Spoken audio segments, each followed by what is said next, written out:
Hello बच्चों, आज atomic structure शुरू कर रहे हैं। ठीक है, तो थोड़ी सी रिकैप ले लेते हैं हम।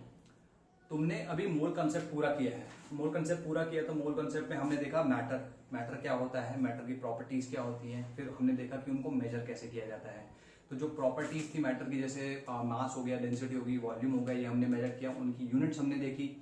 उसके बाद हमने एक और चीज थी जो मैटर के बारे में जो हमने पहले नहीं पढ़ी थी, वो थी मोल। कि भाई अगर अमाउंट ऑफ मैटर हमें जानना है या number of particles, particular number of particles in a substance जानना है, तो उसके लिए हम क्या यूनिट यूज कर सकते हैं। तो हमने वो पढ़ा कि वो मोल है, और मोल को हमने काफी अच्छे से समझा। अब जब हमने देखा कि यार मैटर जो है वो छोटी छोटी इकाइयों से मिलकर बना है, दो यूनिट्स आर एटम्स। ठीक है, अच्छा, अब एटम्स से क्या बनता है, एटम्स से मॉलिक्यूल्स बने, फिर मॉलिक्यूल्स बेसिकली अपने इंटरमॉलिक्यूलर फोर्सेस पे डिपेंड, मतलब की वजह से अपने साथ एक साथ आके मिल सकते हैं। अब क्योंकि वो मिल पा रहे हैं तो इस वजह से वो सॉलिड, लिक्विड या गैसेस फॉर्म में रह जाते हैं। ठीक है, अच्छा, अब जब ये आ गया एक बारी, तो हमें ये भी जानना था कि भाई एटम से मॉलिक्यूल या कोई कंपाउंड कैसे बन रहा है। तो उसके लिए हमने पढ़ा कि भाई laws of chemical combination. Laws of chemical combination थोड़ा बेसिक लेवल पे ही, लेकिन केमिकल चेंजेस कैसे आते हैं उसके बारे में थोड़ी सी बात करते हैं। ठीक, उसके बाद हम थोड़ा आगे चले गए, हमने देखा कि भाई केमिकल कॉम्बिनेशंस की बात हुई तो केमिकल रिएक्शंस भी होंगी, है ना, और केमिकल रिएक्शन होगी तो केमिकल इक्वेशन होगी। तो केमिकल इक्वेशन क्या होती है, बैलेंस केमिकल इक्वेशन क्या होती है, अनबैलेंस केमिकल इक्वेशन क्या होती है, और उस बैलेंस केमिकल इक्वेशन से हम किस तरीके की इंफॉर्मेशन निकाल सकते हैं, है ना। तो हमने वो स्टोइकियोमेट्री पढ़ी। स्टोइकियोमेट्री पढ़ने के बाद अब फिर उसके बाद हम जंप कर गए कि अगर मान लो कभी जो रिएक्शन हो रही हो किसी सोल्यूशन में हो रही हो, तो सोल्यूशन में अगर रिएक्शन होगी तो उसके लिए हमें जानना जरूरी है कि सोल्यूशन में उसका पर्टिकुलर कंपाउंड का अमाउंट कितना है। तो हमने वहां से जो कॉन्सेंट्रेशन का फंडा है वो पढ़ा, उसको समझा। ठीक है, और हमने भी रिसेंटली उसको कंप्लीट किया। तो यहां तक की पूरी स्टोरी हो गई तुम्हारी। अब जो स्टोरी आती है वो ये है कि हमने मैटर को देखा, और मैटर में जो एटम है और उससे ऊपर की सबकी चीजें पढ़ते चले गए कि अब मैक्रोस्कोपिक लेवल पे हमने देखा। लेकिन अब हम जो इस चैप्टर में पढ़ने वाले हैं, we are going to go below the level of atom. Atom के अंदर हम जाने वाले हैं, एटम के अंदर देखने वाले हैं कि एटम के अंदर क्या है। ठीक है, तो ये चीज क्यों हमें इसकी जरूरत क्यों पड़ी, उसके लिए कुछ डेवलपमेंट्स है जो मैं यहाँ पे लिखे हुए हैं वो मैं बताऊंगा, और इस चैप्टर में हम जो पढ़ने वाले हैं वो हम इसमें देखेंगे। दूसरी चीज ये है कि डाल्टन्स एटॉमिक थ्योरी या मॉडर्न एटॉमिक थ्योरी हम ऑलरेडी पढ़ चुके हैं, उसको यहाँ पे मैं जस्ट ब्रीफली बताऊं। तो पहले देख लेते हैं, ओवरव्यू ले लेते हैं इस चैप्टर का। तो चैप्टर में जो शुरुआत होती है वो एग्जैक्टली डाल्टन्स एटॉमिक थ्योरी या मॉडर्न डाल्टन एटॉमिक थ्योरी से होती है। डाल्टन एटॉमिक थ्योरी जो थी वो बहुत बेसिक थी, बहुत ही हालांकि अब तो उसके एक पोस्टुलेट गलत साबित हो गया है, बट बहुत ही बेसिक लेवल पे थी। ठीक, उससे हमने शुरुआत करी। वो डाल्टन एटॉमिक थ्योरी कहती है कि एटम इज इनडिविजिबल। ठीक है, लेकिन कुछ ऑब्जर्वेशंस ऐसी आई जिससे हमें पता चला कि नहीं, atom is not the smallest unit of particle, sorry matter, and it is not indivisible. ठीक है, ये चीज हमें पता चली। तो हम थोड़ा सा इसका ओवरव्यू लेंगे यहाँ पे। उसके बाद हम देखेंगे कि भाई एटम अगर सबसे छोटी इकाई नहीं है तो उसके अंदर क्या क्या है, what is it made up of. ठीक है, what are those fundamental particles. ठीक है, और हालांकि उन फंडामेंटल पार्टिकल्स के अंदर भी वो पार्टिकल्स किससे बने हैं, वो वाला पार्ट हम यहाँ पे नहीं देखेंगे, वैसे वो हमारे कोर्स में भी नहीं है। हालांकि I will touch upon those things here and there, कहीं ना कहीं कुछ ना कुछ बातें निकली आएंगी, बट अगेन वो हमारे फंडामेंटल पार्टिकल्स होंगे, जैसे इलेक्ट्रॉन, प्रोटॉन्स एंड न्यूट्रॉन्स। ये हमको पता है, थोड़ा बहुत उसके बारे में पता है, तो आज हम देखेंगे इनके बारे में थोड़ा सा और इलेबोरेट करके। देन देखिए भाई, ये इलेक्ट्रॉन, प्रोटॉन, न्यूट्रॉन अगर हैं, है ना, तो ये अरेंज किस तरीके से हैं, एक दूसरे के साथ इनका बिहेवियर कैसा है इनसाइड द एटम, और ये रखे हुए इनका अरेंजमेंट किस तरीके का है, तो वो हम देखेंगे। तो ये जो अरेंजमेंट है, ऐसे तो बहुत सारे लोगों ने बहुत सारे मॉडल्स प्रपोज किए थे, लेकिन हम उसमें से 4 मॉडल्स देखेंगे, Thompson model, Rutherford model, Bohr's model and आपका क्वांटम मैकेनिकल या वेव मैकेनिकल मॉडल। ठीक है, इसमें ये दोनों तो बिल्कुल थियोरेटिकल हैं। ठीक है, ये और ये दोनों इंपॉर्टेंट हैं। इससे और इससे क्वेश्चंस आते हैं, न्यूमेरिकल तो ज्यादा इससे आते हैं। ठीक है, ये हमें देखना है, गॉट इट। तो हम इसे सीक्वेंस में पढ़ेंगे इस तरीके से, लेकिन जरूरी नहीं है कि हम एकदम से ये सारी चीजें पढ़ लें।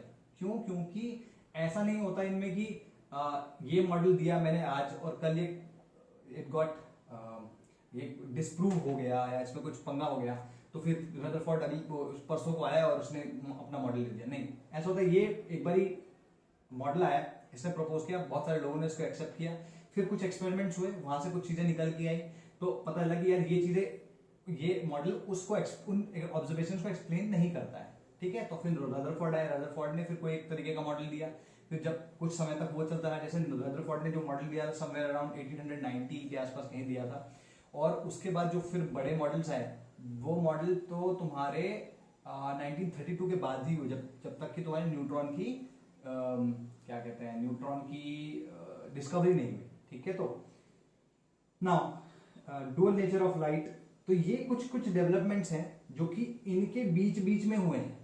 तो हम क्या करेंगे, कुछ ये पढ़ेंगे, कुछ ये पढ़ेंगे, फिर कुछ ये पढ़ेंगे, कुछ ये पढ़ेंगे, इस तरीके से इसको एक सीक्वेंस में पढ़ेंगे। लेकिन ये 4 मॉडल्स हैं मोटा मोटी, ठीक है।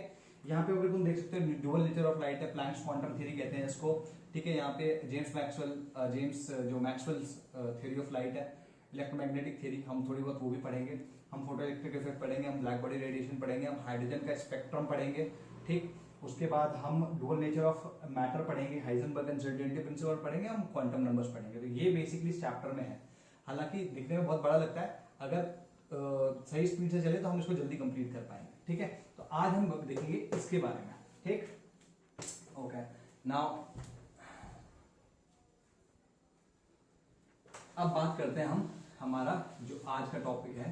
अच्छा, उससे पहले एक बार डाल्टन्स एटॉमिक थ्योरी के बारे में बात कर लेते हैं। तो डाल्टन्स एटॉमिक थ्योरी में मैंने तुम्हें 7 पॉइंट्स दिखाए थे, उन 7 पॉइंट को कंडेंस करके मैं 4 पॉइंट में बोल रहा हूँ, ठीक है। चाहो तो तुम इसको लिख लेना, ये 4 पॉइंट्स क्या क्या है। पहला पॉइंट है कि डाल्टन्स एटॉमिक थ्योरी कहती है कि atom is the smallest unit of matter and it is indivisible. पहली चीज ये होगी, ये ध्यान रखना, ठीक है।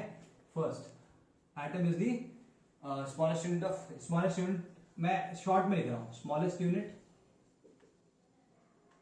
इंडिविजुअल, ठीक है जी। आप पूरा पूरा लिख लेना, ठीक है भाई, तुम लोगों को पूरा पूरा लिखना है।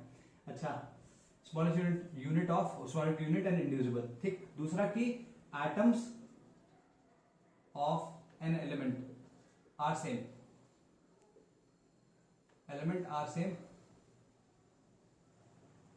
Atoms of different elements are different, ठीक है जी। तीसरा कि एटम जब कभी भी मिलके कोई कंपाउंड बनाएंगे तो they will do so in simple ratios.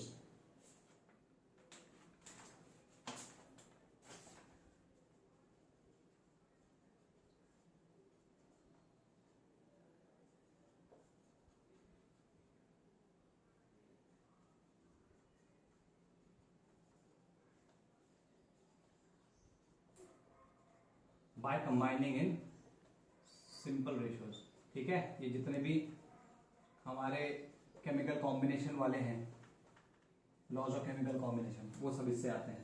And the fourth one, हालांकि मैं इसके बारे में ऑलरेडी करा चुका हूं, बस जल्दी जल्दी से इसको देख लेते हैं ताकि इस चैप्टर में तुम्हें एक चीज क्लियर हो जाए। फोर्थ वन इज कि एटम्स आर इंडिस्ट्रक्टिबल, ठीक है, इंडिस्ट्रक्टिबल,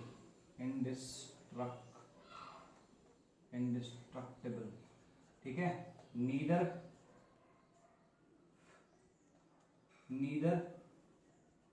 क्रिएटेड नॉर डिस्ट्रॉयड, ठीक है, नीदर क्रिएटेड नॉर डिस्ट्रॉयड। ये 4 पॉइंट्स है बेसिकली मोटा मोटी। इनका फेलियर या मॉडर्न एटॉमिक थ्योरी क्यों आई, देखो, स्मॉलेस्ट यूनिट इंडिविजिबल ऐसा नहीं है। हमने जैसे जैसे एक्सपेरिमेंट्स देखेंगे तो हमें पता चला कि भाई it is made up of electrons, protons and neutrons. तो ठीक है, यहाँ पे देख सकते हो failure because we came to know that atom is not the smallest unit, atom itself is made up of electrons, protons and neutrons. Second, atom of an element are same. अगर हम आइसोटोप्स की बात करें तो isotope में तुम देखोगे कि एक ही टाइप का, लाइक ऑक्सीजन के एटम है तो O16 है, O18 भी है ना। तो दैट सेम एटम के जो सेम एलिमेंट के जो एटम्स है वो डिफरेंट हो सकते हैं। तो ये वाला पार्ट भी चला गया।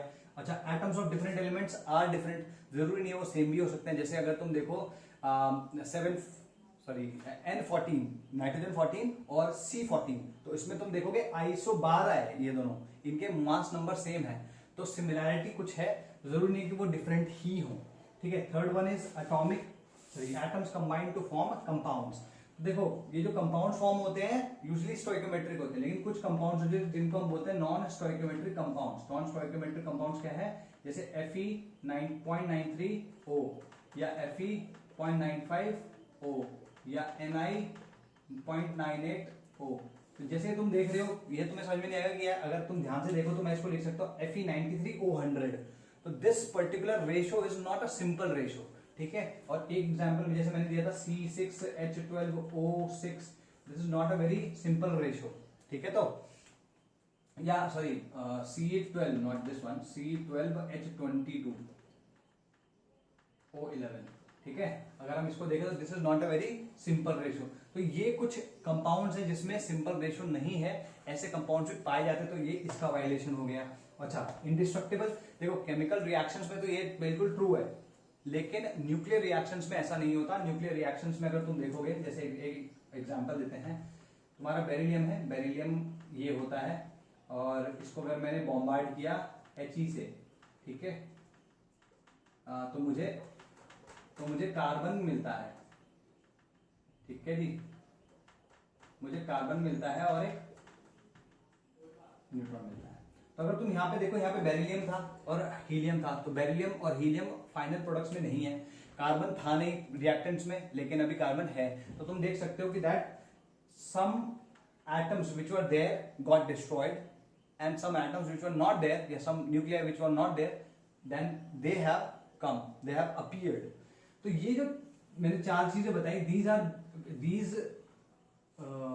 these are the failures of this, yeah, these show the failure of Dalton atomic theory. Modern atomic theory basically फिर इसी के बेसिस पे आ जाती है। We have already covered that, तो हम उसको दोबारा से नहीं देखेंगे। अब हम बात करते हैं second part, which is the fundamental particles, fundamental particles of matter, fundamental particle of matter, ठीक है जी।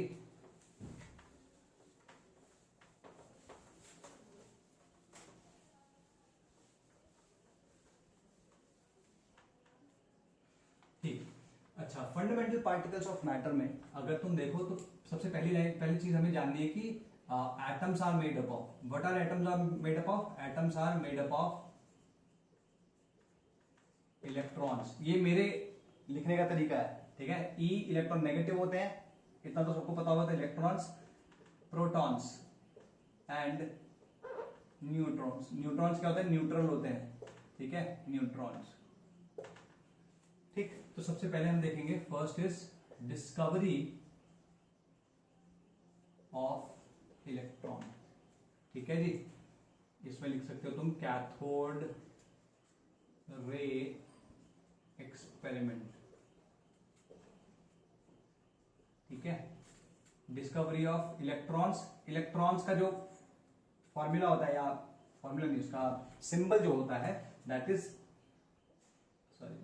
दिस, ठीक है जी। मैं जब तीनों को बता दूंगा एक साथ ही, तब इसे समझा दूंगा कि ये क्या है। और कैथोड रेज, या ऐसा करते हैं, अभी बता ही देते हैं। बस यूं समझो, अभी के लिए बस इतना समझो कि जो नेगेटिव, जैसे ई के नीचे लिखा हुआ है, this number will represent the charge on that atom, sorry on that particle. This E, ये जो अल्फाबेट लिखा है, this will be the symbol of that particle, और जो जीरो जहां पे लिखा है, that will represent mass of that particle, ठीक है। अब जीरो मास नहीं होता है, लेकिन बहुत कम होता है। तो इसको थोड़ा सा आगे जब मैं प्रोटॉन को बताऊंगा तब तुम्हारे और समझ में आएगा। तो ये कैथोड रे एक्सपेरिमेंट है, वो देखते हैं। तो मैं इसमें साथ साथ बनाते जा रहा हूं और मैं साथ साथ बोलते जा रहा हूं। You will have to copy that, मतलब तुमको लिखते रहना पड़ेगा। तो वी हैव ऐसे एक सिलिंड्रिकल ट्यूब हमारे पास है, ठीक है,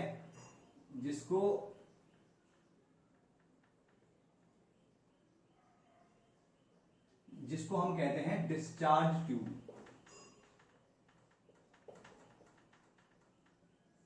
ठीक है, जिसको हम कहते हैं डिस्चार्ज ट्यूब।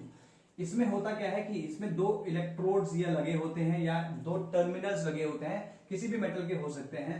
और फिर हमने क्या किया होता है, इस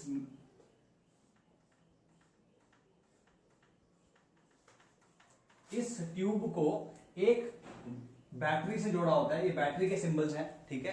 अगर अभी तक नहीं पता हो तो अब पता चल जाएगा कि ये बैटरी है, ठीक है। और बैटरी बेसिकली तुम्हारा इलेक्ट्रोड क्या नाम, तुम्हें वोल्टेज प्रोवाइड करती है। तो इसकी जो वोल्टेज थी that was to the tune of 10⁴ voltage, मतलब 10⁴ के ऑर्डर वाली इसकी वोल्टेज है। 10,000 वोल्ट्स के आसपास हमें वोल्टेज यहां पे देनी पड़ेगी। क्लियर होगी बात? अच्छा, यहां पर गैस है, ठीक है जी, यहां पे गैस है, ओके। और फिर हमने क्या किया कि यहां से एक आउटलेट लिया, ठीक है, and we connected that outlet to a vacuum pump. Vacuum pump से हमने इसे जोड़ दिया, ठीक है। तुम अगर देखो तो अगर तुम किसी, चलो ठीक है इसको समझाएंगे अभी। वैक्यूम पंप से क्यों किया? टू क्रिएट लो प्रेशर, ठीक है जी, टू क्रिएट लो प्रेशर, ठीक है जी, okay. Now what happened is कि तुम अगर ध्यान से देखो इसमें तो, या ये जो एक्सपेरिमेंट है पहले देख लेते हैं किसने किया है। This experiment was done by Julius Plucker ने। जूलियस प्लकर ने 1869 में ये उसने एक्सपेरिमेंट किया था। 1869 में उसने ऐसे ही एकदम एक डिस्चार्ज ट्यूब डाल के लगाई और इस तरीके से उसने ये पूरा का पूरा कॉन्ट्रैप्शन, पूरा का पूरा डिवाइस बनाया और इस तरीके से इसे वैक्यूम पंप से कनेक्ट कर दिया। तो उसने जब देखा कि बिना वैक्यूम पंप से कनेक्ट करे हुए अगर वो हाईएस्ट से हाईएस्ट वोल्टेज जो उसके पास अवेलेबल है वो लगाता है तो यहाँ पर कोई करंट नहीं बहता, ठीक है। यहाँ पे उसने क्या किया था, गैल्वेनोमीटर भी लगाया था, ठीक है, गैल्वेनोमीटर भी लगाया था, तो कोई करंट नहीं बहता, ठीक। लेकिन जैसे उसने वैक्यूम पंप लगाया और वैक्यूम पंप लगा के उससे ये वहां पे लो प्रेशर क्रिएट करना शुरू किया, तो ऐसा हुआ कि जब प्रेशर, गैस का प्रेशर जो था वो 10⁻⁴ atm के आसपास आ गया, ठीक है। लो प्रेशर लिख सकते हो उसको, लो प्रेशर। अगर ये वैल्यू याद रहे तो अच्छा है कि ये 10⁻⁴ है, 10⁻⁴ है, ठीक है। 10 तो लो प्रेशर जैसे ही हुआ तो यहां पर इस गैल्वेनोमीटर पे करंट दिखने लगा, ठीक है। तो ये जो जूलियस प्लकर है उसने सिर्फ इतना जाना कि भाई यहां पर अगर मैं एक इस तरीके का कॉन्ट्रैप्शन बनाऊं और मैं उसमें हाई वोल्टेज उसके अक्रॉस लगा दूं और इसमें जो वैक्यूम पंप से इसमें लो प्रेशर कर दूं गैस का, तो वहां पे करंट बहने लगता है। ये उतना उसने बताया। अब अगर तुम देखो यहाँ पे हो क्या रहा होगा, देखो इसकी वॉल्यूम कांस्टेंट है, ठीक है, टेम्परेचर हम ऑलरेडी कांस्टेंट ले चुके हैं, तो PV = nRT होता है भाई, PV = nRT। तो T कांस्टेंट है, V कांस्टेंट है, तो अगर हम देखें तो P is directly proportional to N। तो अगर मैं इसमें से गैस निकाल दूं या इसमें लीस्ट नंबर ऑफ, या जितने कम से कम एटम्स या मॉलिक्यूल्स गैस के रख सकता हूं उतने रखूं, तो इसका प्रेशर भी और भी लो होगा, ठीक है। तो लो प्रेशर करने के लिए इस कंडीशन में we'll have to remove as much gas as possible. तो the lower the amount of gas in this tube the lower the pressure will be. Clear होगी बात? ठीक है जी, यहां तक तो आपका जूलियस प्लकर की बात हो गई। अब क्या हुआ, जब उसने देखा कि भाई ये जो करंट बह रहा है, ठीक है, तो करंट इनफैक्ट ये उसने नहीं, गोल्डस्टीन ने देखा। गोल्डस्टीन ने 1876 में ये 76 में उसने ये एक्सपेरिमेंट किया। तो उसने देखा कि भाई यहां पर जब ये करंट बह रहा है इसका मतलब कुछ तो पार्टिकल्स होंगे जो इस इलेक्ट्रोड से निकल के इस इलेक्ट्रोड तक जा रहे होंगे, ठीक है।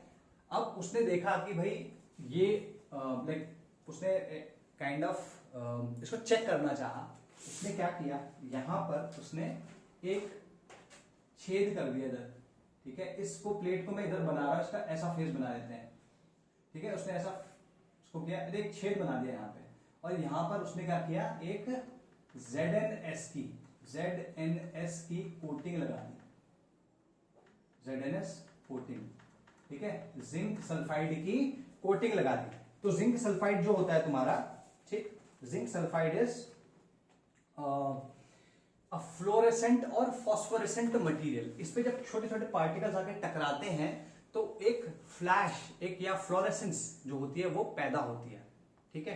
तो जब उसने देखा कि यार यहाँ पे इलेक्ट्रॉन्स हैं, इलेक्ट्रॉन सॉरी यहाँ पे अभी तक इलेक्ट्रॉन का कोई नाम नहीं है, यहाँ पर कुछ तो भी पार्टिकल्स होंगे जो कि इधर की तरफ जा रहे हैं। तो उसने देखा कि भाई ये पार्टिकल्स यहाँ पे हमें ऑब्जर्व हो रहे हैं, इसका मतलब इस प्लेट पे भी कहीं ना कहीं लग रहे होंगे, जिसकी वजह से पूरा का पूरा सर्किट कंप्लीट हो रहा है। भाई जब ये और ये जो पार्ट है ये जब दूर दूर है तो सर्किट कंप्लीट नहीं है, इसका मतलब करंट नहीं बहना चाहिए। लेकिन अगर करंट बह रहा है तो इसका मतलब सर्किट कंप्लीट होगा। सर्किट कंप्लीट कैसे हुआ? यहां से जो गैस थी, या सॉरी उसने ये कहा कि यहाँ पे जो ये कैथोड है, सॉरी इनको इसने कैथोड और एनोड कहा था, दिस इज द, ये नेगेटिव टर्मिनल है, ये पॉजिटिव टर्मिनल है, तो ये नेगेटिव हो गया और ये पॉजिटिव हो गया, ठीक है। तो इसको उसने कहा कैथोड और इसको, इस वाले को उसने कहा एनोड, ठीक है। तो उसने कहा कि भाई ये जो कुछ तो पार्टिकल्स हैं जो कैथोड से निकल के एनोड तक जा रहे हैं, ठीक है। उसको चेक करने के लिए उसने ZNS स्क्रीन लगाया। ZNS पे जैसे जैसे हमने वो क्या कहते हैं फ्लैशेस देखे, फ्लोरेसेंस देखी, तो हमें समझ में आ गया कुछ तो पार्टिकल्स हैं जो कि यहाँ पे टकरा रहे हैं, ठीक है। ये क्लियर हुई बात? Very good. अच्छा, क्योंकि ये पार्टिकल्स कैथोड से निकल रहे थे, because this it was assume ना कि ये कैथोड से निकल रहे हैं, तो जब लगा कि कैथोड से निकल रहे हैं तो गोल्डस्टीन ने उनका नाम रख दिया that these are cathode ray particles या कैथोड रेज। कैथोड से निकल रही तो कैथोड रेज होगी, ठीक है। दूसरा चीज उसने क्या कहा? उसने कहा कि यार इसमें क्योंकि ये नेगेटिव चार्ज प्लेट है और ये पॉजिटिवली चार्ज प्लेट है, तो जो पार्टिकल्स यहां से यहां तक चल के जा रहा है पॉजिटिव चार्ज प्लेट की तरफ खींचा चला जा रहा है, इसका मतलब उसका चार्ज नेगेटिव होना चाहिए, है ना भाई। ये पॉजिटिव प्लेट है ना, तो इसका चार्ज जो पार्टिकल जो जा रहा है उसकी तरफ, उसका चार्ज तो नेगेटिव होना चाहिए। अदरवाइज अगर वो नेगेटिव नहीं होता तो ये प्लेट उसको रिपेल कर देती कि नहीं। तो this is what he proposed. यहां तक की कहानी अभी क्लियर हुई? ठीक है जी, ओके ठीक है। नाउ इसके साथ साथ एक और चीज उसने ऑब्जर्व करी, विच वॉज दिस, कि देखो जैसे या इनफैक्ट कह लो कि ये ऑब्जर्वेशन एग्जैक्टली उस टाइम पे नहीं हो पाई, ये थोड़ा सा बाद में हुई, लेकिन मैं अभी बता रहा हूं। ये ऑब्जर्वेशन क्या थी कि उसने कहा कि इंस्टेड ऑफ कैथोड ये जो पार्टिकल्स आ रहे हैं they are coming from this gas, ठीक है।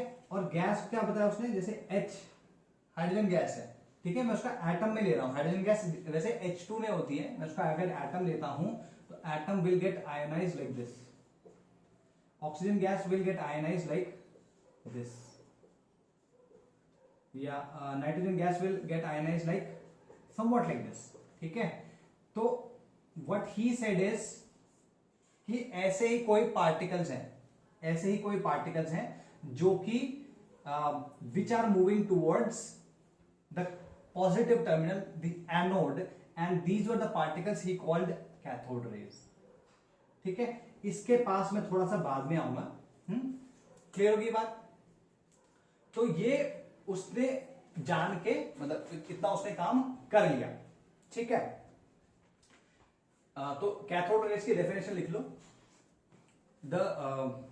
When the current started to flow, it was assumed that some kind of negative particles were coming out of cathode, negative terminal, cathode bracket में negative terminal of the discharge tube, and they were moving towards the positive terminal, anode of the discharge tube. Since they were coming from out of cathode terminal, since they were coming out of cathode, they were named as cathode rays, and this tube was called cathode ray tube. तो CRT कभी ये सुना है? CRT monitors या CRT TV, ठीक है। अभी तो तुमको नहीं पता होगा, अभी तो LED और LCD टीवीज आ गए हैं। हमारे जमाने में ऐसा होता था कि बहुत बड़े भारी भरकम टीवी होते थे। इनफैक्ट आजकल अगर तुम किसी उसमें भी जाओ, what do you call this, cyber cafe में, तो पुराने वाले मॉनिटर्स रखे होते हैं वो बड़े से। तो उसमें क्या होता है कि ऐसे CRT कैथोड रे ट्यूब पीछे लगी होती थी, जिससे जिसको यूज करके वो पिक्चर जनरेट करते हैं, ठीक है, वो कैसे करते हो एक अलग बात है, बट सिमिलर सा कॉन्सेप्ट होता है उसमें भी। Got it? तो ये तुम्हारा कैथोड रे एक्सपेरिमेंट हो गया जी। ठीक, अब आगे की बात हुई, आगे की बात हुई कि भाई इसमें और क्या लोगों ने किया या इसकी कैरेक्टरिस्टिक्स क्या थी। तो देखो, मैंने 3 लोगों के नाम लिए थे। मैंने पहले का नाम लिया था जूलियस प्लकर, जिसने कैथोड रेज होती हैं, मतलब ऐसा कुछ फिनोमेना है कैथोड रे ट्यूब का, वो डिस्कवर किया, या इन्वेंट तो नहीं कहना चाहिए, डिस्कवर किया। उसके बाद फिर ये गोल्डस्टीन साहब आए। गोल्डस्टीन साहब ने देखा कि यार जो भी ये कैथोड रे बोली जा रही है जिनको, ये कैथोड रेज नेगेटिवली चार्ज है, इतना उसने क्लियर कर दिया। हालांकि उसने ये, क्योंकि अभी हम देखेंगे जो प्रोटॉन या फिर एनोड रेज या कैनाल रेज होती हैं, उनके बारे में भी गोल्डस्टीन ने बताया, वो हम बाद में देखेंगे। फिर आए तुम्हारे थॉमसन साहब। थॉमसन साहब ने एक्चुअली में बताया कि ये जो पार्टिकल है जो कि मूव कर रहा है towards this terminal, that particle is electron. तो इसलिए हम हमेशा क्रेडिट करते हैं थॉमसन को for the discovery of electron. If you search on the internet you will find, like अगर तुम बोलो who is the discoverer of या who discovered electron, J Thomson, that will be the name. तो Thomson साहब ने क्या किया, अब इसके बाद वाली जो कहानी है उसके लिए थोड़ा सा यहाँ पे हमें ये चीज मिटानी पड़ेगी। इनफैक्ट मैं इसको मिटा नहीं रहा हूं, मैं क्या करता हूं ना, इसका एक्सटेंशन यहां बना रहा हूं। ठीक है, तो यूं समझो कि यहां पे हमारे पास एक इस तरीके की प्लेट है और उस पर हमने एक होल किया हुआ है। ये जो प्लेट, ये इसी को मैं एक्सटेंड कर रहा हूं, यूं समझ लो इस तरीके का कुछ हुआ। यहां से तुम्हारी कैथोड रेज आ रही है। ठीक है जी, यहां से कैथोड रेज आ रही है। ठीक है, यहां पर क्योंकि एक छेद है, इस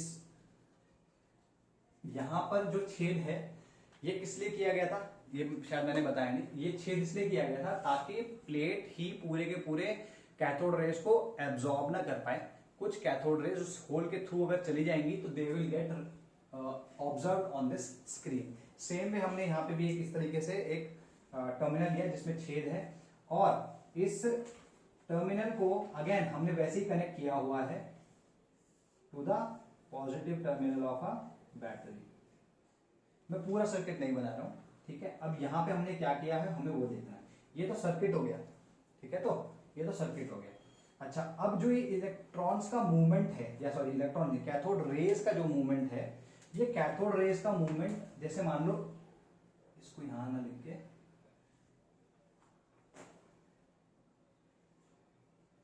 यहां कर लेते हैं। यहां से पार्टिकल्स की एक लेयर निकली। ठीक है, तो ये पार्टिकल्स की लेयर जो है अभी यहां पे इस तरीके से, सॉरी एक बीम समझ लो, पार्टिकल्स की एक बीम निकली और वो इस तरीके से इस पे स्ट्राइक कर सकती है। ठीक है, तो ये जो अपने थॉमसन भैया, इन्होंने क्या किया, इन्होंने यहां पर एक इस तरीके से प्लेट्स लगा दी। ये प्लेट्स किस चीज की हैं, ये जो प्लेट्स यहां पे हैं, दीज आर इलेक्ट्रोड्स जिसके थ्रू एक इलेक्ट्रिक फील्ड लगाया है। इलेक्ट्रिक फील्ड में जैसे अगर तुम एक पॉजिटिव प्लेट और एक नेगेटिव प्लेट लगा दो तो पॉजिटिव से नेगेटिव की तरफ एक इलेक्ट्रिक फील्ड जो है वो बन जाता है। ठीक है जी, are we clear about this? ठीक है, जब उसने ये प्लेट लगाई, ठीक, और उसने अभी तक इलेक्ट्रिक फील्ड स्टार्ट नहीं किया, तब तक तो ये सीधे सीधे मूव करती रही। ठीक, लेकिन जैसे ही उसने इलेक्ट्रिक फील्ड लगाया तो क्योंकि ये नेगेटिवली चार्ज थी तो they started moving in this direction. Like यहां तक तो सीधे सीधे ऐसी आई, तो यहां से वो इस तरीके से ऊपर चली गई। तो जो जो फ्लैशेस हम यहां देख रहे थे, अब वो फ्लैशेस हमें यहां कहीं पे या यहां कहीं आसपास में, और जैसे जैसे तुम इलेक्ट्रिक फील्ड को वेरी करते चले जाओगे तो ये फ्लैशेस तुम्हें ऊपर नीचे कहीं ना कहीं दिखेंगे। Got it? तो तुम देख रहे हो क्योंकि नेगेटिवली चार्ज है इसीलिए पॉजिटिव प्लेट की तरफ भागे होंगे, है ना? तो इसने ये कंफर्म कर दिया, इसने ये कंफर्म कर दिया कि इसके ऊपर नेगेटिव चार्ज है। ठीक है, दूसरी चीज, जब हमने इस पे एक मैग्नेटिक फील्ड लगाया, तो अब मैग्नेटिक फील्ड लगाने के लिए हमने क्या किया, हमने यहां पर एक मैग्नेट लगा दिया।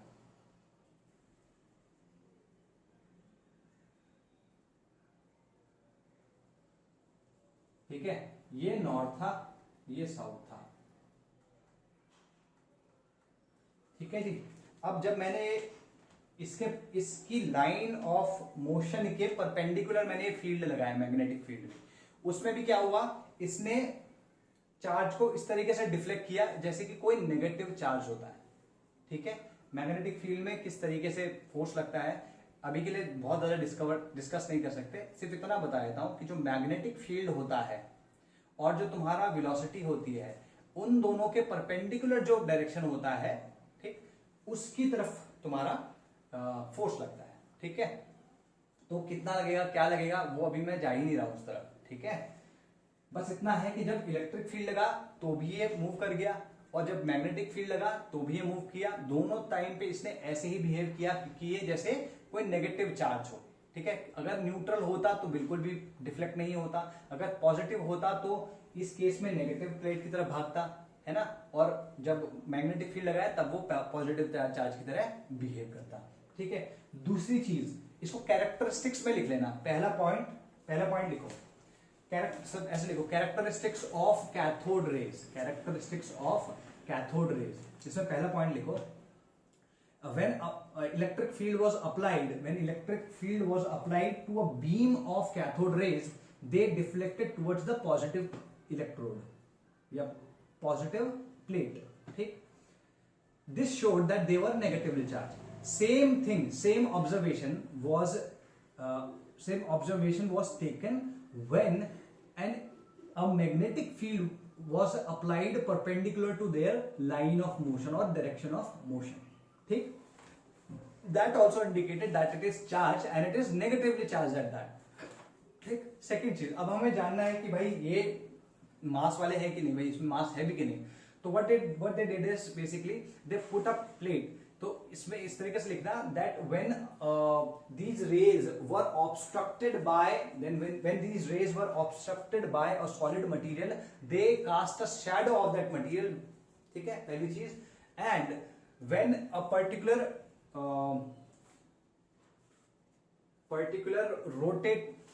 rotatable wheel was या pedal wheel was put there, it started to rotate। तो अगर पेडल व्हील, जैसे तुमने देखा होगा किसी बिल्डिंग में ना ऐसे छोटे छोटे कप से लगे होते हैं 4 अलग अलग डायरेक्शन में, ठीक है, और वो घूमते हैं तो वो बताते हैं कि हवा चल रही है। तो सेम वे अगर तुम क्या कहते हैं, अगर तुम्हारे पास ये बीम है और बीम इस पेडल से टकराएगी तो डेफिनेटली उस व्हील को वो मूव कर सकती है। तो दैट एग्जैक्टली व्हाट हैपेंस कि जो तुम्हारी बीम है ना, वो किसी पेडल से टकरा रही है, और टकरा रही है तो अपना मोमेंटम उसमें ट्रांसफर कर रही होगी, और अगर अपना मोमेंटम उसमें ट्रांसफर कर रही है तो it is able to move that.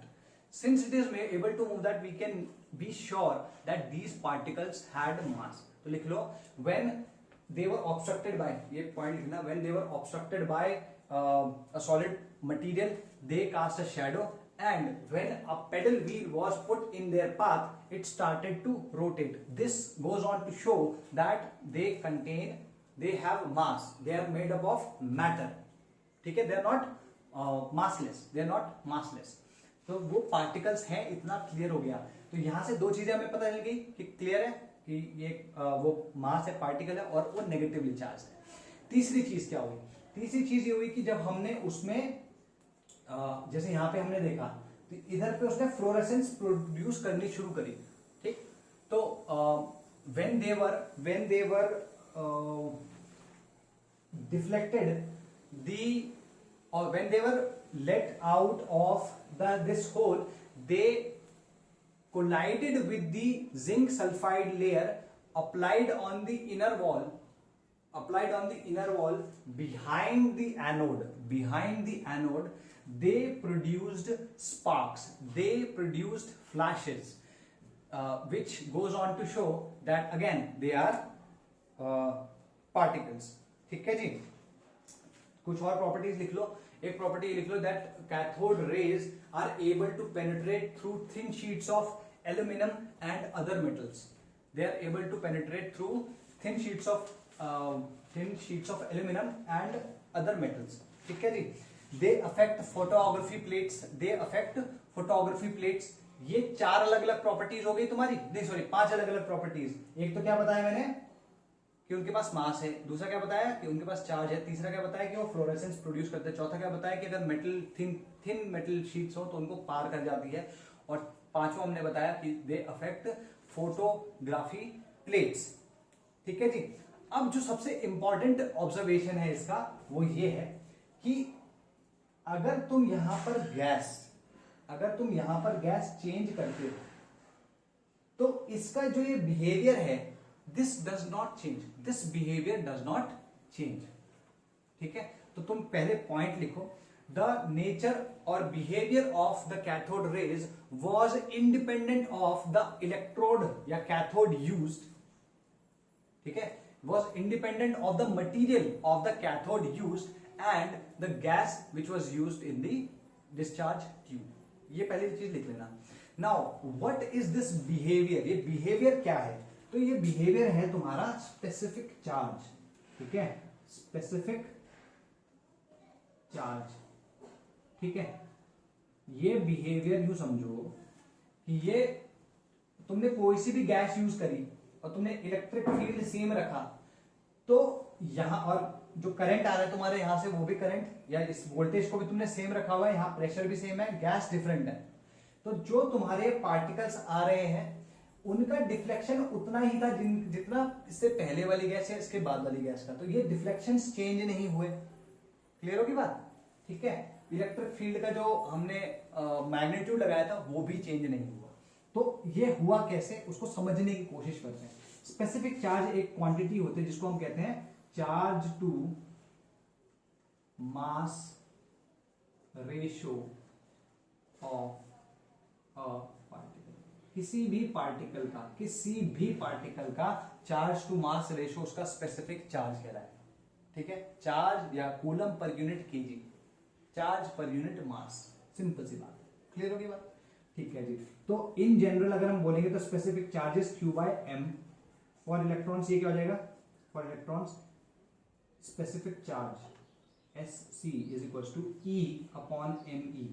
E is charge on an electron, ठीक है, और ME is the mass of on an electron. तो ये यूं समझो, जब उसने कहा कि ये मास है, इनमें मास है और उनके ऊपर कुछ चार्ज भी है, और क्योंकि ये गैसेस डिफरेंट होने के बावजूद भी, ये बहुत इंपॉर्टेंट पॉइंट है, ध्यान से सुनना, कि गैसेस चेंज होने के बावजूद भी इनका बिहेवियर चेंज नहीं हो रहा है, इसका मतलब they must be some very fundamental particles, even more fundamental than the atom itself. क्योंकि atoms according to Dalton's atomic theory क्या था? दे एटम्स वर डिफरेंट, मतलब डिफरेंट एलिमेंट्स के एटम्स डिफरेंट थे, लेकिन डिफरेंट एलिमेंट्स या डिफरेंट गैसेस के different होने के बावजूद भी इन पार्टिकल्स का बिहेवियर सेम है। इसका मतलब दीज एटम्स और all these atoms contained this fundamental particle, this particle was more fundamental than the atom itself. Got this? For electrons S equal to E by ME। तो E by ME को मैं इस तरीके से लिख देता हूं, तो गोला गोला बड़ा हो गया, E अपॉन ME।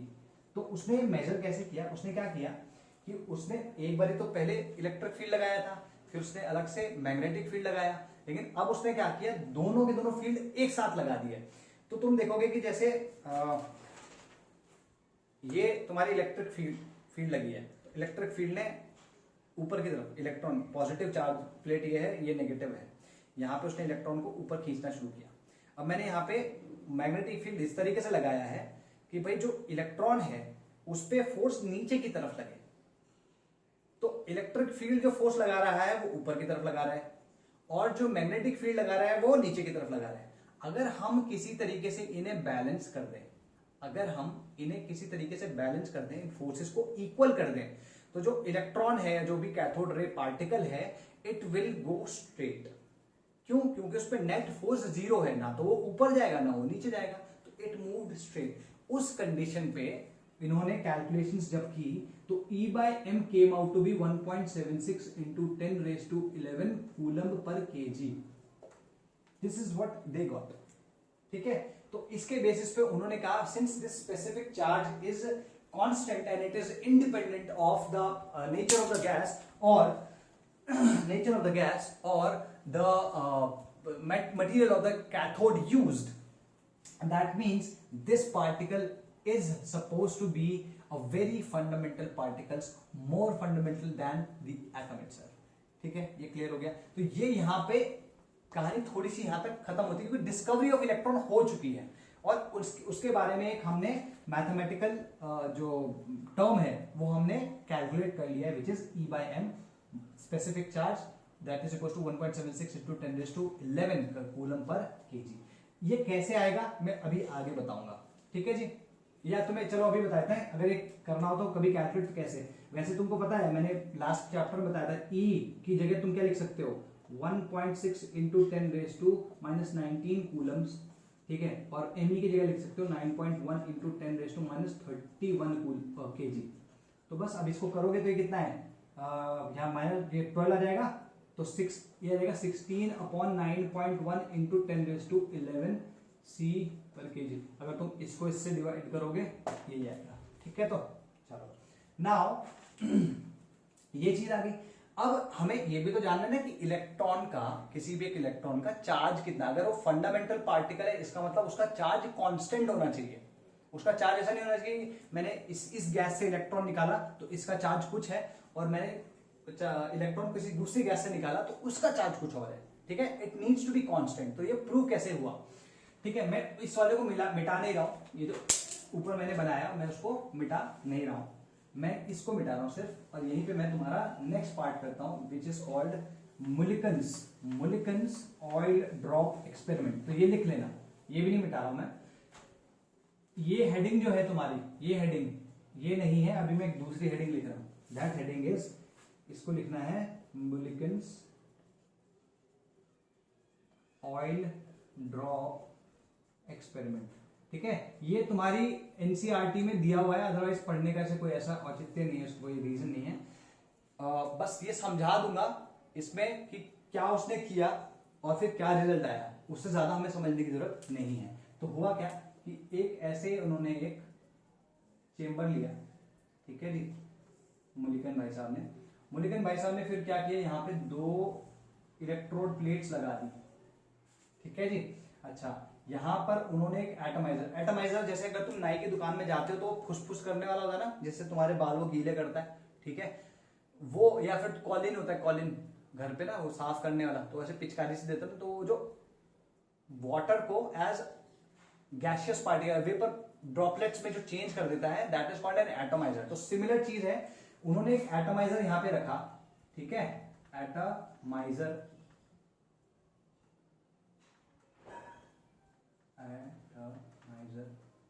ठीक है। वहां से उन्होंने ड्रॉपलेट्स, ऑयल ड्रॉपलेट्स यहां पे फेंकी।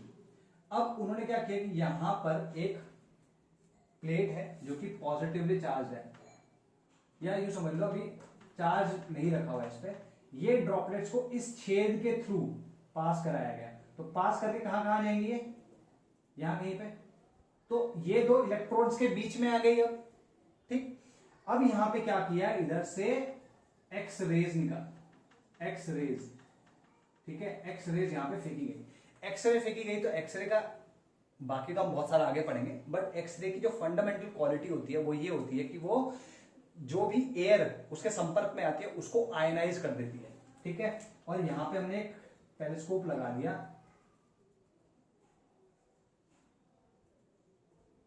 ठीक है जी। तो यहां से हम इसको ऑब्जर्व भी कर रहे हैं। इधर से इसने जब गैस या एयर आयनाइज, इस आयनाइजेशन की वजह से क्या हुआ, जब गैस या एयर आयनाइज कर दी गई तो ये जो ड्रॉपलेट्स हैं they might pick up positive और negative charge from that air. भाई अगर इलेक्ट्रॉन्स निकले तो उसने इलेक्ट्रॉन एब्जॉर्ब कर लेने, अगर पॉजिटिव चार्ज के संपर्क में आया तो पॉजिटिव चार्ज, तो they can be either positive और नेगेटिव। अब क्योंकि ये वाटर ड्रॉपलेट्स हैं, however small, they will be definitely falling down due to the action of gravity. तो एक फोर्स, मैं ऐसा कर रहा हूं, यहाँ पे सारी की सारी ड्रॉपलेट्स को मिटा रहा हूं, मैं सिर्फ और सिर्फ एक ड्रॉपलेट को यहाँ पे कंसीडर कर रहा हूं जिसके ऊपर हम पूरी बात करेंगे।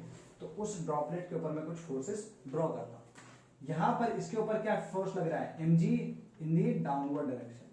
क्लियर होगी बात? ओके, नाउ व्हाट हैपेंड, इस पे अगर मान लो नेगेटिव चार्ज होता, मान लो इसमें नेगेटिव, भाई नेगेटिव पॉजिटिव कोई सा भी आ सकता है, तो मान लो नेगेटिव चार्ज आया, अगर नेगेटिव चार्ज आया तो ये जो प्लेट हमने इसको पॉजिटिव रखा, इसको नेगेटिव रखा, तो नेगेटिव इसको रिपेल करेगी, पॉजिटिव इसको अट्रैक्ट करेगी। तो जो पॉजिटिव फोर्स है वो किधर लगेगा, या सॉरी इलेक्ट्रोस्टैटिक फोर्स है, किधर लगेगा, ऊपर की तरफ। क्योंकि फोर्स अब ऊपर की तरफ लगने लग रहा है, तो अगर ये फोर्स बैलेंस नहीं है, या तो नीचे मूव कर सकता है या फिर ऊपर मूव कर सकता है, लेकिन अगर हमने इसको बैलेंस कर दिया तो it can become stationary, it can become stationary. तो ये एक्सपेरिमेंट करने के बाद उसने, मुलिकन ने कंक्लूजन क्या निकाला, जो मैंने यहाँ पे सब हिंदी में और या अंग्रेजी में मिक्स करके समझाया है, you need to write that in your own words what happened. ठीक है, मैं एक बार बोल जरूर दूंगा दोबारा। तो कंक्लूजन क्या उसने बोला, that every time the charge on the droplet was a multiple of 1.6 into 10 raised to minus 19 coulombs, which was known as E. तो इन जनरल अगर हम लिखना चाहें तो Q ऑन एनी ड्रॉपलेट, किसी भी ड्रॉपलेट में उसने कहा कि Q is equal to N into E आता है, where N is an integer, N integer है। ठीक है जी, तो क्योंकि N, उसने कहा कि जो भी चार्ज आएगा वो इस E का मल्टीपल है, इसका मतलब क्या हुआ कि ये जो E वैल्यू है, this is the smallest charge possible, है ना। अगर इससे छोटा होता तो इससे छोटा अगर अवेलेबल होता तो हो सकता है किसी एक में उसका मल्टीपल आता, लेकिन क्योंकि इसी का मल्टीपल आ रहा है, इसका मतलब सबसे छोटी इकाई, सबसे छोटा चार्ज ये E है। That means this is the charge on an electron, क्योंकि इलेक्ट्रॉन क्या है, फंडामेंटल पार्टिकल है, और ये जो चार्ज है, ठीक है, that is the smallest possible charge, इसका मतलब ये चार्ज इलेक्ट्रॉन पे होना चाहिए। This is how he got the charge of N electron. तो जब E इक्वल्स टू, ठीक है, ये E जो मैंने चार्ज लिखा है, when E came out to be equal to 1.6 into 10 raised to minus 19 coulombs, then mass of electron came out to be कैसे, ये क्या आएगा, E upon E by m। E upon E by m का मतलब क्या, 1.6 into 10 raised to minus 19 coulombs upon 1.76 into 10 raised to 11 coulomb per kg। यहां से अगर तुम मास देखोगे तो 9.1 into 10 raised to minus 31 kg आएगा। ठीक है जी, तो ये तुम्हारा मोलिकल्स ऑयल ड्रॉप एक्सपेरिमेंट है। तो अभी हमारे पास क्या क्या खबर आ गई है, हमारे पास ये खबर आ गई है कि electron is a fundamental particle, it is negatively charge, it has a mass which is equals to this and it has a charge which is equals to this. ठीक है, तो ये बेसिक खबर हमारे पास आ चुकी है, electron as a fundamental particle हमारा स्टैब्लिश हो चुका है। ठीक, अब हम बात करेंगे आगे कि आगे क्या हुआ। ठीक है, आगे क्या हुआ वो देखते हैं। आगे हम यहीं से शुरू करेंगे, इसको मैं मिटा रहा हूं। अच्छा, इसमें बोल देता, लिखवा देता हूं इसमें। ठीक है, we took container where we placed two metal plates on which an electric field could be applied. ठीक है, we atomized some oil droplets, we atomized oil into some oil droplets and we let them fall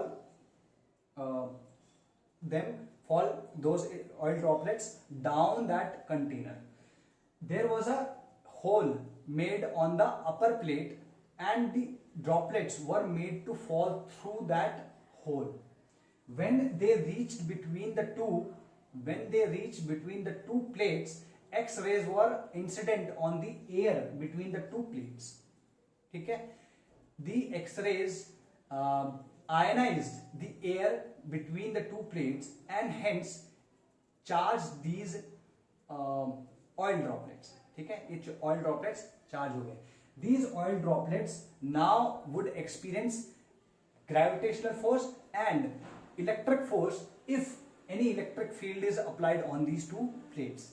When an electric field was applied on these plates, it was observed that these droplets, oil droplets, could be made to stand still when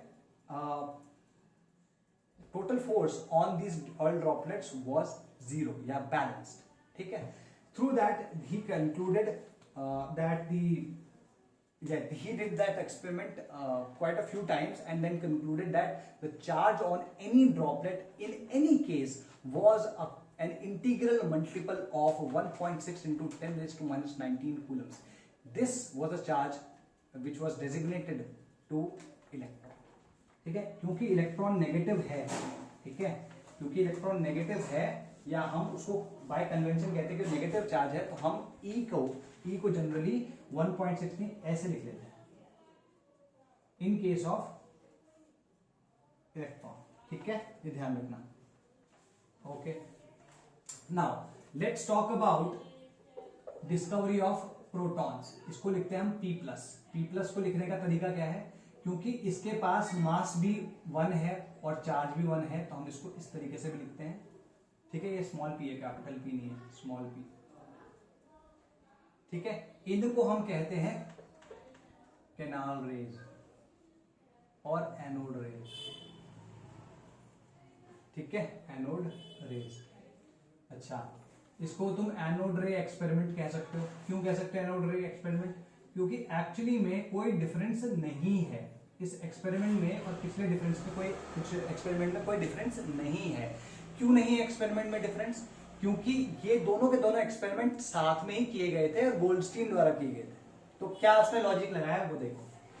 उसने कहा कि यार ये क्योंकि electrons यहाँ पे जा रहे हैं, है ना, ये नेगेटिव चार्ज पार्टिकल्स इधर जा रहे हैं, इतना तो उसने एस्टैब्लिश कर लिया था, इलेक्ट्रॉन्स नहीं बोला था, लेकिन नेगेटिवली चार्ज पार्टिकल्स क्योंकि यहाँ जा रहे हैं, और गैस जो होती है या कोई भी एटम या मैटर होता है वो इनहेरेंटली न्यूट्रल होता है.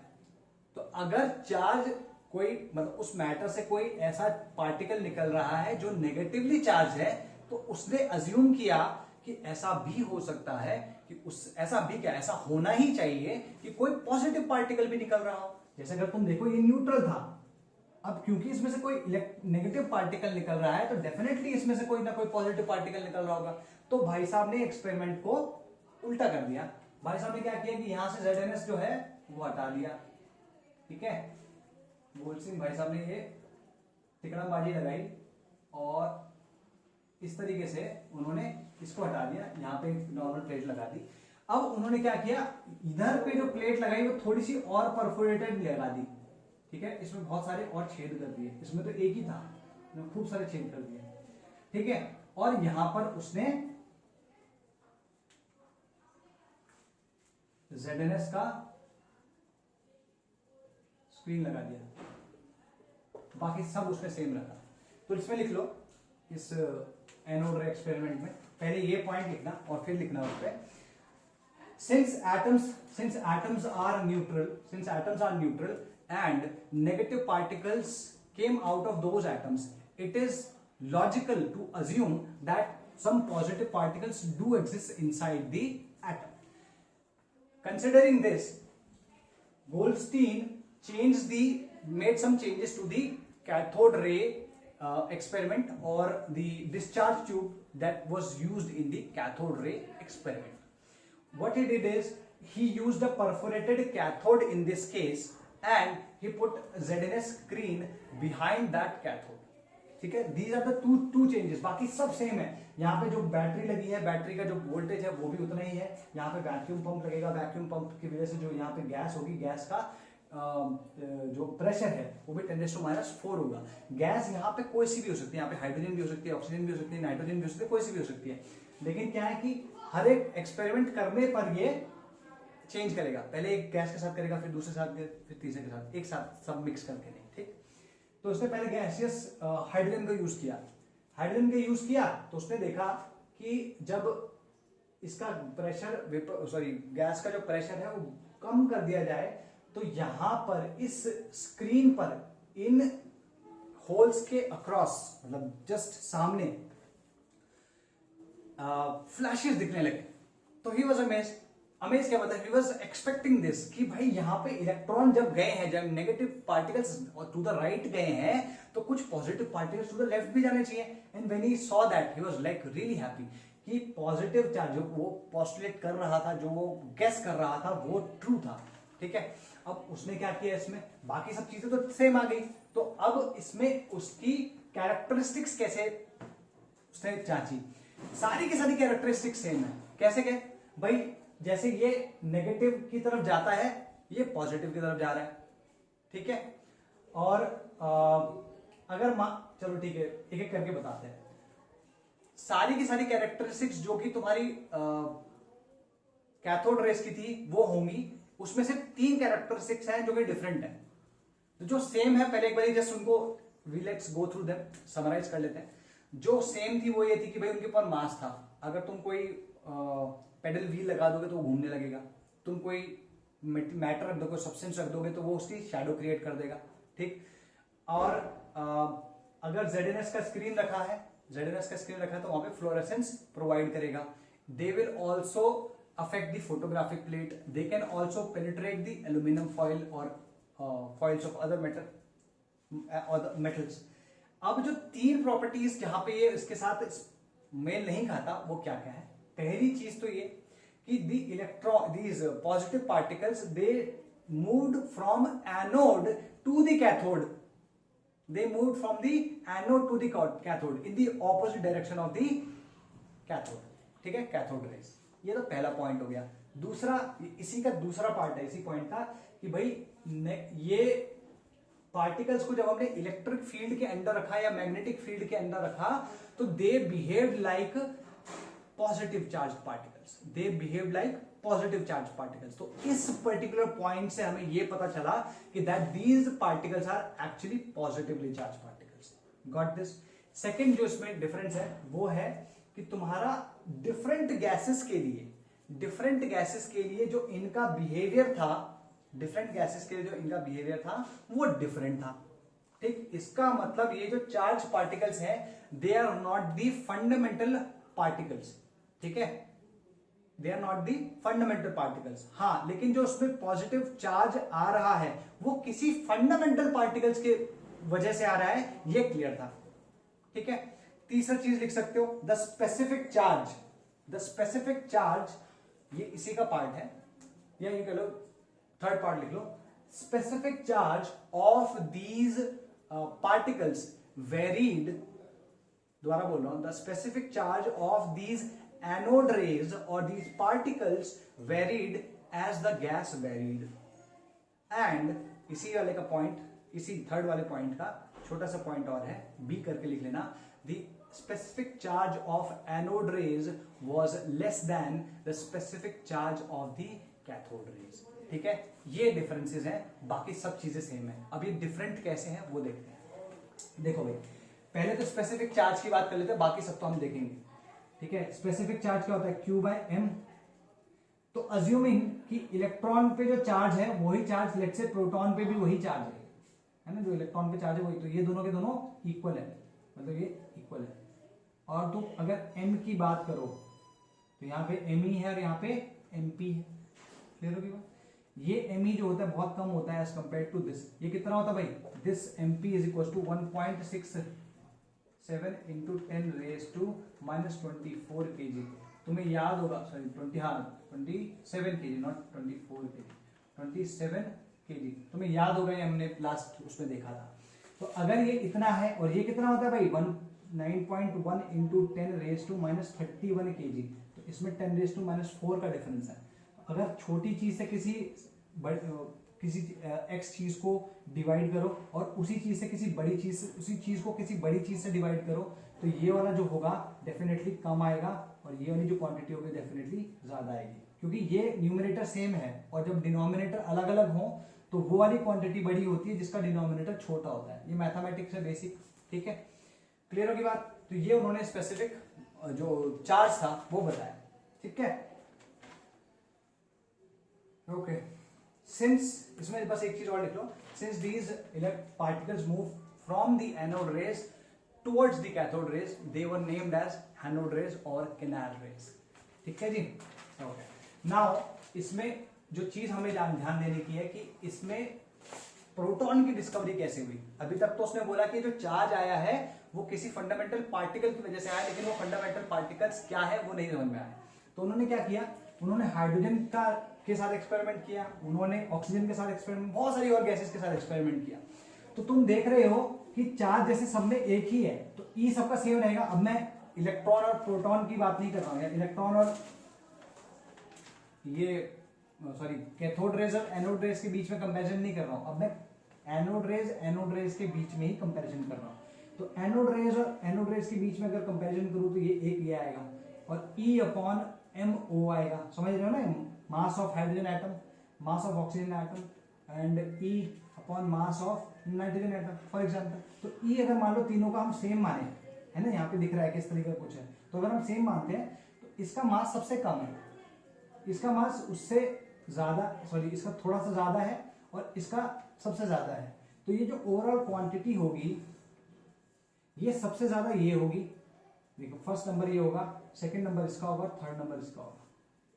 तो क्योंकि तुमने देखा कि जितने भी उसने एक्सपेरिमेंट्स किए उसमें जो सबसे ज्यादा स्पेसिफिक चार्ज आया वो सिर्फ और सिर्फ हाइड्रोजन में आया, तो उसने कहा कि हाइड्रोजन में एक ही प्रोटॉन है, मतलब it is the lightest of atoms, it is the lightest of atoms. तो उसका जो आयन होगा वो भी लाइट होगा। इसका मतलब ये जो पार्टिकल बचता है, ये वाला पार्टिकल, ये वाला particle, this is the smallest positive charge possible and this is a fundamental particle called proton. Proton दोबारा बोल रहा हूं, because H plus is the smallest and the lightest ion. They said that it is the fundamental particle, ठीक, and it is the smallest positive particle possible, and it is a fundamental particles called proton.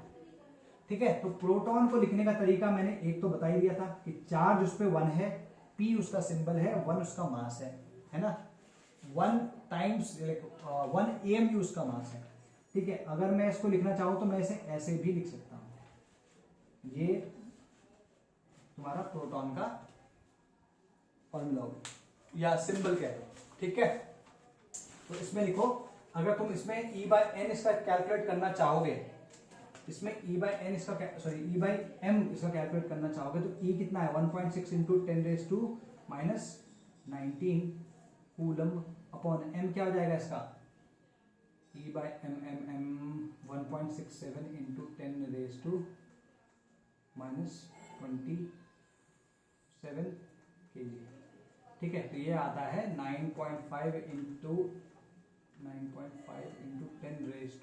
10⁻⁷ coulomb per kg, ये उसका आता है।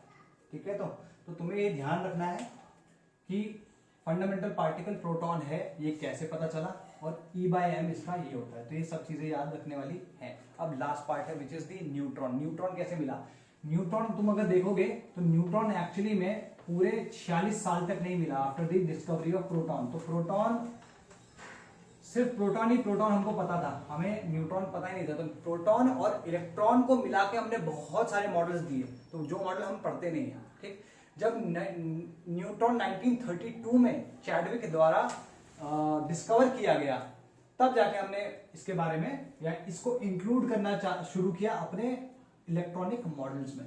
तो देखो क्या बात कर रहे थे हम, वेट, न्यूट्रॉन की। तो डिस्कवरी ऑफ न्यूट्रॉन, न्यूट्रॉन को लिखने का तरीका मैं ऐसे लिखता हूं, तुम इसको लिखोगे इस तरीके से, क्योंकि इसका चार्ज 0 होता है, n इसका सिंबल होता है, इसका मास 1 होता है। इसको कैनाल रेज या कुछ ऐसे नहीं कहते, क्योंकि इसका एक्सपेरिमेंट इस तरीके का कुछ एक्सपेरिमेंट नहीं हुआ था, ये कोई एक्सपेरिमेंट नहीं हुआ था यहाँ पे।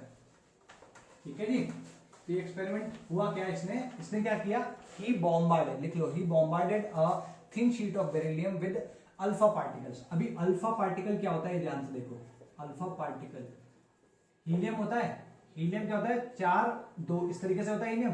अगर मैं इसके 2 इलेक्ट्रॉन निकाल दूं तो क्या आ जाएगा, He2+ चार्ज आ जाएगा इस तरीके से। ये जो होता है हाई स्पीड में जब मूव करता है, हाई स्पीड में जब मूव करता है तो हम इसको अल्फा पार्टिकल कहते हैं। ठीक है, तो उसने क्या किया, बेरिलियम को लिया, बेरिलियम को उसने बॉम्बार्ड किया हीलियम के आयंस के द्वारा और यहाँ पे देखो मैंने पॉजिटिव चार्ज नहीं लगाया क्योंकि ये जो रिएक्शन मैं लिख रहा हूं यहाँ पे, this is a nuclear reaction, और न्यूक्लियर रिएक्शन में इलेक्ट्रॉन्स का कोई काम नहीं होता है। Now you can see that इसमें कार्बन का एक एटम मिला या कार्बन का एक न्यूक्लियस मिला और एक न्यूट्रल पार्टिकल मिला। तो पहली चीज तो ये है कि अगर तुम देखो तो ये एक न्यूक्लियर रिएक्शन है, और न्यूक्लियर रिएक्शन अभी इस पर्टिकुलर चैप्टर में, और केमिस्ट्री की बात कर रहा हूं, इस पर्टिकुलर चैप्टर में 12th में न्यूक्लियर केमिस्ट्री में पढ़ेंगे, उसके अलावा सब जगह तुम्हारी केमिकल रिएक्शंस यूज होंगी।